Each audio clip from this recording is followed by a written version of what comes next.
Hi అండి, welcome back to ఆహబలి రుచి. ఈరోజు వీడియోలో పల్లెటూరు స్టైల్లో టమాటా రోటి పచ్చడిని ఎలా తయారు చేసుకోవాలో చూద్దామండి. ఇది వేడివేడి అన్నంలోకి వేసుకొని కొద్దిగా నెయ్యి వేసుకొని తింటే చాలా బాగుంటుందండి.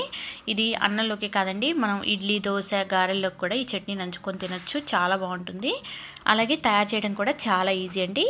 ఒకసారి ఈ వీడియో చూసి మీరు కూడా ట్రై చేయండి. మరి లేట్ చేయకుండా వీడియోలోకి వెళ్ళిపోదాం. ముందుగా ఒక ప్యాన్ పెట్టుకొని 1 టేబుల్ స్పూన్ ఆయిల్ వేసుకోవాలి. ఆయిల్ కొంచెం వేడయ్యాక దీనిలోకి 2 టేబుల్ స్పూన్ల వరకు పల్లీలను వేసుకోవాలి. పల్లీలు వేస్తే పచ్చడి టేస్ట్ అనేది చాలా బాగుంటుంది. వీటిని దోరగా వేయించుకోవాలి, మరీ ఎక్కువగా వేయాల్సిన అవసరం లేదు. అలాగే పచ్చిమిర్చి మీ కారానికి తగ్గట్టుగా వేసుకోండి. ఇక్కడ నేను ఒక 10 నుంచి 12 వరకు వేసానండి. కొంచెం కారం ఎక్కువగా ఉంటేనే పచ్చడి బాగుంటుంది కాబట్టి చూసి యాడ్ చేసుకోండి. ఇది ఒక 2-3 నిమిషాల పాటు బాగా వేయించుకోవాలి. పచ్చిమిర్చి ఇలా బాగా వేగాక దీన్ని ఒక గిన్నెలోకి కానీ ప్లేట్లోకి కానీ తీసుకొని పక్కన పెట్టుకోవాలి. ఇవి వేగాక మళ్ళీ ప్యాన్లోకి 1 టేబుల్ స్పూన్ ఆయిల్ వేసుకొని ఆయిల్ వేడయ్యాక టమాటా ముక్కల్ని వేసుకోవాలి. ఇక్కడ నేను మీడియం సైజు ఒక 4 టమాటాలను తీసుకొని ఇలా కట్ చేసి వేసుకున్నాను. కొంచెం దోరగా ఉన్న టమాటాలు తీసుకోండి, మరి పండి కాకుండా మరి పచ్చివి కాకుండా. ఈ టమాటాలని మీడియం ఫ్లేమ్లో పెట్టుకొని మెత్తబడేంత వరకు కూడా మగ్గించుకోవాలి. మనకి ఇలా టమాటాలో నీరు అనేది బయటకు వస్తుంది. నీరంతా కూడా బాగా ఇంకిపోయేదాకా ఉడికించుకోవాలి. ఇలా టమాటాలు ఉడికాక దీనిలోకి కొద్దిగా కరివేపాకు, కొద్దిగా చింతపండు వేసుకోండి. నేను కొంచెం వేసాను, చూసి యాడ్ చేసుకోండి. అలాగే కొద్దిగా కొత్తిమీర కూడా వేసుకొని ఒకసారి బాగా కలుపుకొని మూత పెట్టేసుకొని 1 నిమిషం పాటు మగ్గించుకోవాలి. 1 నిమిషం తర్వాత మూత తీసి స్టవ్ ఆఫ్ చేసేసుకోవాలి. ఇలా మగ్గితే సరిపోతుంది. దీన్ని పూర్తిగా చల్లారబెట్టుకోవాలి.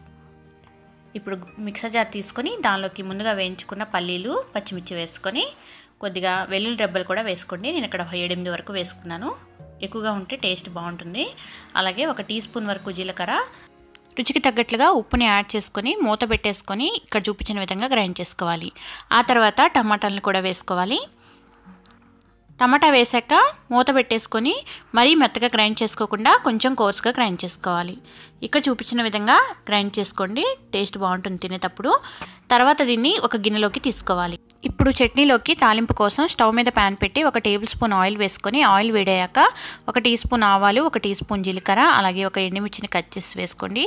ఆ తర్వాత 2 టీ స్పూన్ల వరకు పచ్చెనపప్పు, కొద్దిగా కరివేపాకు, కొంచెం ఇంగువ వేసుకొని వీటిని చక్కగా ఫ్రై చేసుకోవాలి. ఇవన్నీ వేగాక దీన్ని చట్నీలో వేసుకొని కలుపుకోవాలి. దీన్ని ఇక్కడ కొద్దిగా కొత్తిమీర కూడా చాప్ చేసి వేసుకొని కలుపుకుంటున్నానండి. ఇష్టం ఉంటే వేసుకోండి, లేదంటే స్కిప్ చేయండి. చాలా బాగుంటుందండి. వేడివేడి అన్నంలోకి నెయ్యి వేసుకొని తింటే ఈ పచ్చడి చాలా బాగుంటుంది.